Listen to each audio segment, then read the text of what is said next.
they went to contract. And the buyer put a $40,000 escrow deposit. And the contract's inspection period passed, and the buyer didn't have a financing contingency. At this point, the contract is hard, and if the buyer didn't close, he'd lose his deposit. The buyer decided they didn't want to buy the property, they walked away. And the seller made a claim on his $40,000 deposit. This is Ron Cika, your friendly broker. And Howard Vernick, your mortgage guru, and we'll tell you the rest of the story in this edition of Contract Talk. Yes, we will.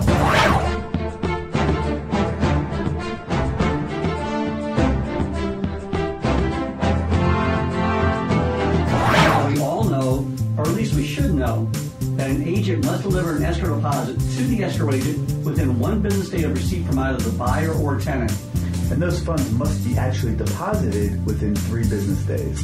In addition, the broker has to deliver proof to the listing broker that the funds were actually deposited within 10 days of receipt. And this notice must be given to the broker even if those funds went to a third-party holder, like a title company. FREC holds both the broker and the agent responsible for these delivery dates. Now, this rule falls under the Florida Administrative Code, which states that every sales associate who receives a deposit shall deliver same to their broker or employer no later than the end of the next business day following receipt of the item so that it can be deposited.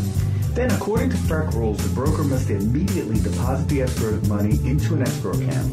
Now, FREC defines immediately as the placement of escrow at the end of the 3rd business day from the time that they receive the money.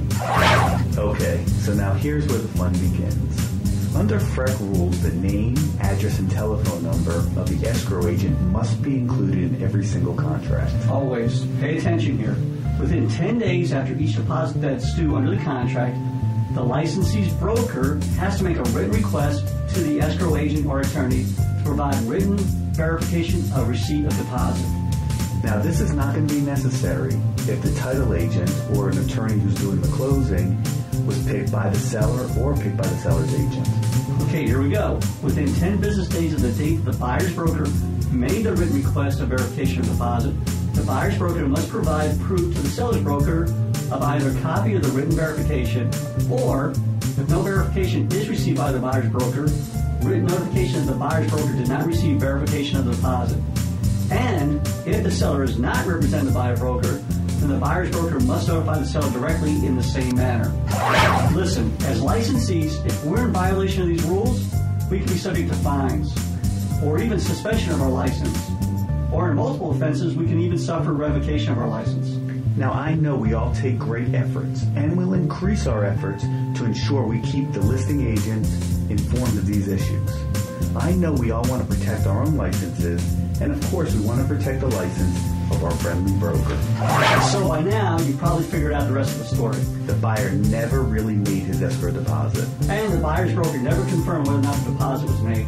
And of course, never notified our friendly broker. So now the buyer and seller are in litigation, and the buyer's broker is squirming because he knows his license is at risk. The moral of this story is, once again, you have to be on top of your files. You have to know the important dates, and you have to make sure that your customer acts within the terms of that contract. Okay, as film editor, I screwed up. I deleted the last part of our film. And Ron left, so I'm going to have to play both parts. So at this point, Ron's going to say, please let us know if you run into any of these types of problems, or take a proactive stance against brokers who are not following through with their contractual obligations. And I get to say, remember, you have a broker with a backbone, and you do. He really is not afraid to do the right thing and stand up on your behalf, as many of you already know. This is Ron Cika, your friendly broker, and Howard Vernick, your mortgage guru, saying thank you for joining us in this edition of Contract Talk.